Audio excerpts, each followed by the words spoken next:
Hello, everybody. It's your boy, Jmulls, here today to talk about Xenoblade Chronicles Hidden Gem. And what do I refer to with the Hidden Gem? Well, if you could tell from what game we're in, it's Xenoblade Chronicles X. Now, for those who may be newer to the series, or maybe only got into the game or the series with 2, you may have only heard about Xenoblade Chronicles X and the legends of this freaking sweet game. But you probably never played it. Why? Because it's on the Wii U and maybe 5 people in the entire world own this console. I'm one of them. So, let's talk about Xenoblade Chronicles X, because funnily enough, it's the first Xenoblade game I ever played. Yeah, true story. It's also the only one I haven't beaten yet. So let's talk about it. The game overall does a few things really well. It's one of those games, right, where it has its flaws. Big flaws. Very large flaws. But the few things that it does well, it does so well that it keeps your attention, it keeps you hooked into it, wanting to play more. I've been thinking, hell, here's a fun little fact. I've thought about this vista right here for like the better part of 7 years. I have never been able to get this visual of Primordia, which is the zone we're in right now, out of my head. It's easily one of my favorite locations in all of gaming. Just because this alien aesthetic, these giant open sprawling plains and these large lumbering rocky structures that feel both natural but artificial at the same time just appeal to my aesthetic preferences so much that I've thought about Xenoblade X for so long. And there's so many other aspects of it that I'm like, this is just freaking cool.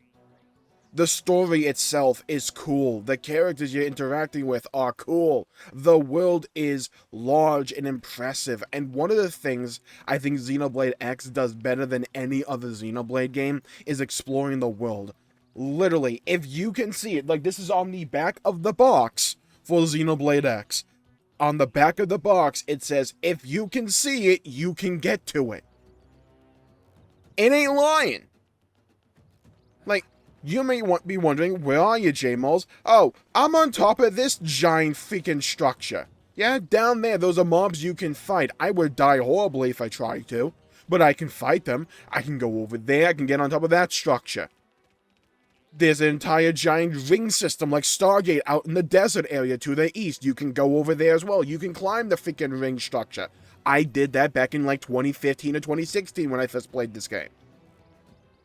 There's so much to do in this world. And the world itself is populated by a rather interesting hexagonal system that you utilize on the gamepad. Because if you didn't know, the Wii U had this like extra peripheral, which was essentially like a handheld tablet, kind of like a mobile Switch, but you just had access to this.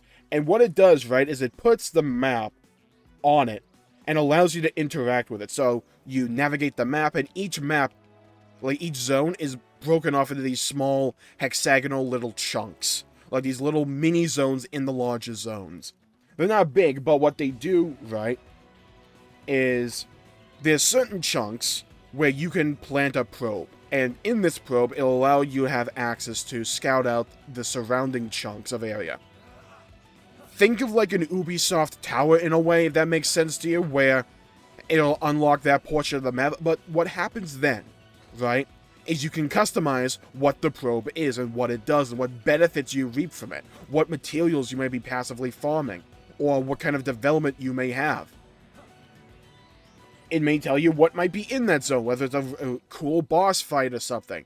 There's so much in this world, so much to explore, so much to just look at. And honestly, half the fun I have with this game just comes down to running around the world like an idiot, like I'm doing right now, just because I feel like running through an alien field for a little bit. I mean, look at this freaking world, you just want to explore it. The main city over there, New Los Angeles? Or Neo Los Angeles, I'm pretty sure it's New LA. It's freaking sweet as well, and you can fully explore it. Like, the freedom of traversal in this game.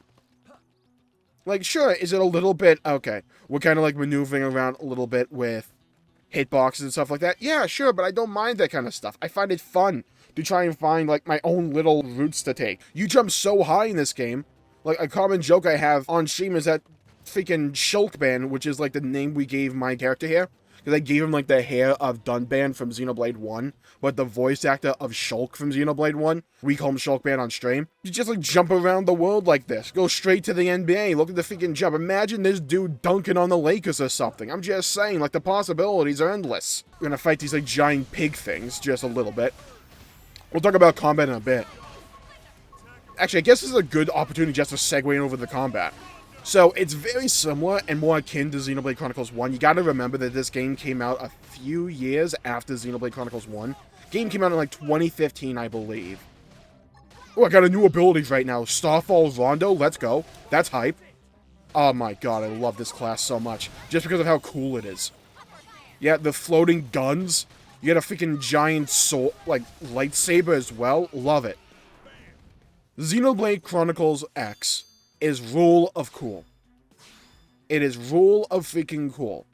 The main menu, like the UI, is god-awful. Like, it's abysmal. Like, it makes me cry. If I want to, like, change my gear, I have to hit the start button, right? Go to party, then go to ground gear, wait for this to load, click on the character. That's so many button clicks to get to what I actually want. Like, this is something they really ironed out in later iterations of Xenoblade games.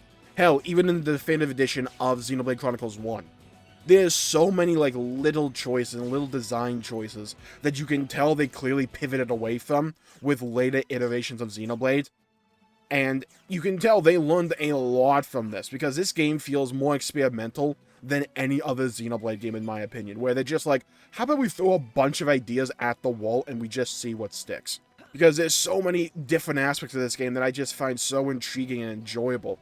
I love the monster design. Like, look at that thing. Look how cool it looks. Like a giant beetle thing. It looks awesome. Just like roaming the world. Like, this game has so many cool aspects to it. The world is cool. The characters are cool. The story is cool. The freaking classes are cool. Like, look at this crap. We go to party. We go to classes down here, right? We got a little tree. So you start on Drifter, right? And then when you hit rank 10... which is kind of similar to the rank system you have in Xenoblade 3, for those who are familiar with that. You can progress to either Striker, Commando, or Enforcer. And from those, you get more classes from there, which then have like another level up with their class. So the one I'm going with, I went from Drifter to Enforcer. Now I'm at Blast Fencer. And I'll go to freaking Galactic Knight. I mean, when I read to you the names of these classes, try and hold in the excitement, right? Because it will be palpable. Galactic Knight, Mastermind, Astral Crusader, that just sounds like a power metal album waiting to happen. Full Metal Jaguar, you familiar with that one, Xenoblade 3 fans? Bastion Warrior, Duelist, one of these things is not like the other. But then we go over here, Blast Fencer, Psycorruptor, Partisan Eagle, Winged Viper, Shield Trooper, Samurai Gunner. Imagine going from the name Samurai Gunner to Duelist. Can't be me. But it's so freaking... everything's just cool. Like, look at the names of the abilities that I have access to. Starfall Blade, Stellar Ray, Geolibrium, Lightning Cloak, Starfall Rondo, Jetstream Sam, Astrolibrium, Shooting Star. I could really use a wish right now.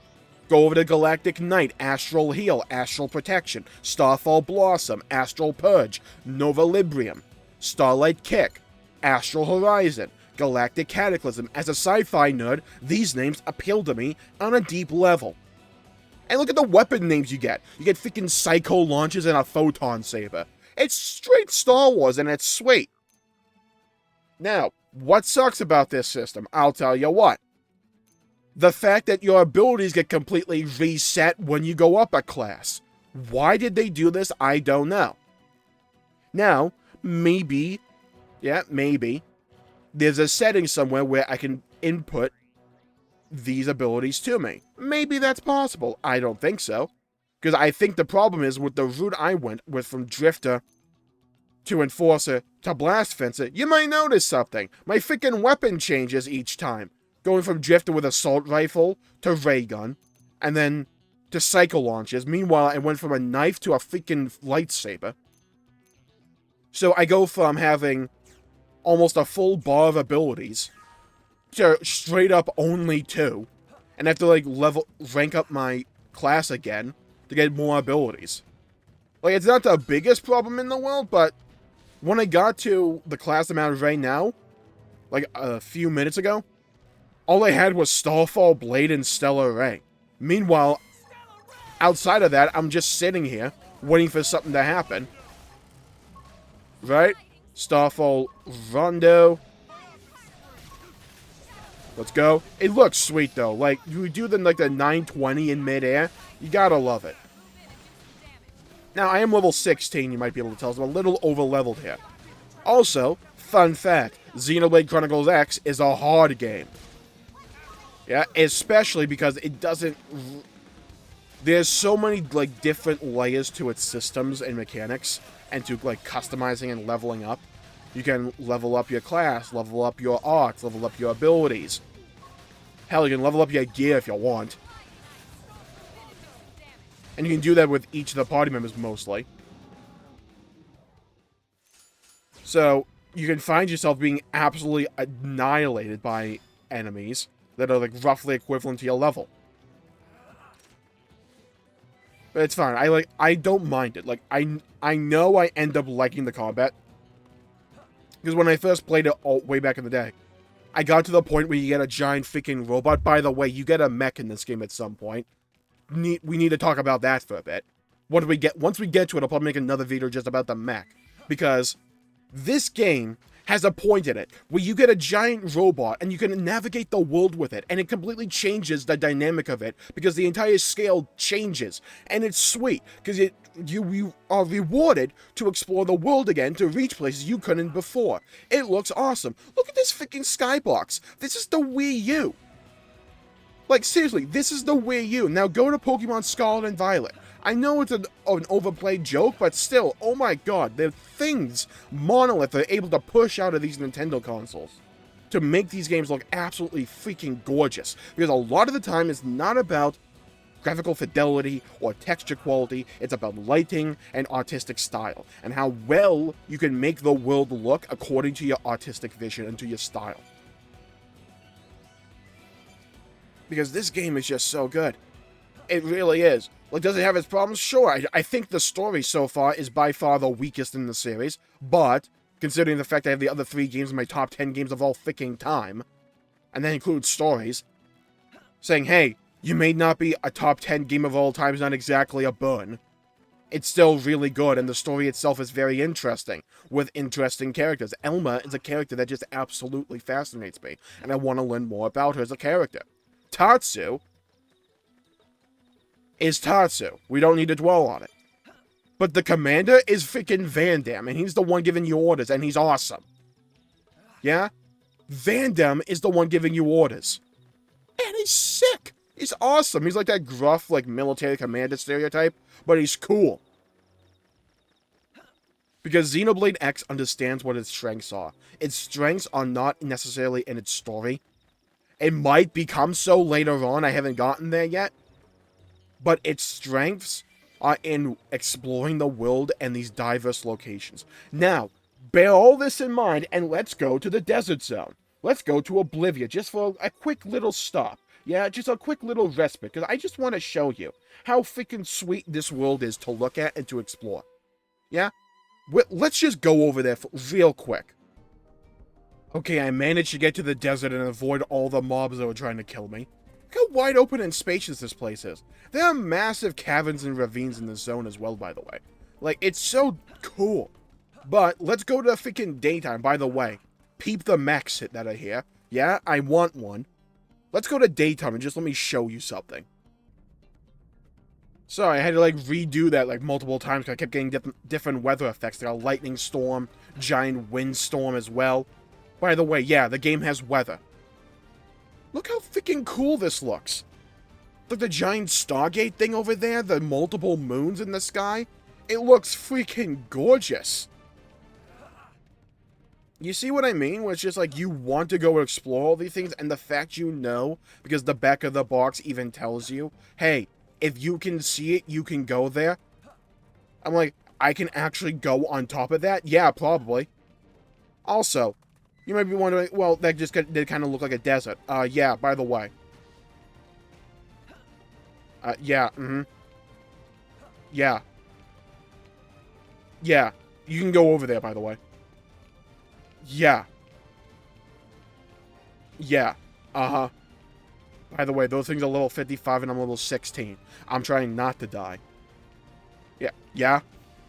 Xenoblade X is a cool freaking game. It is the hidden treasure, the hidden gem of the Xenoblade Chronicles franchise, in my opinion.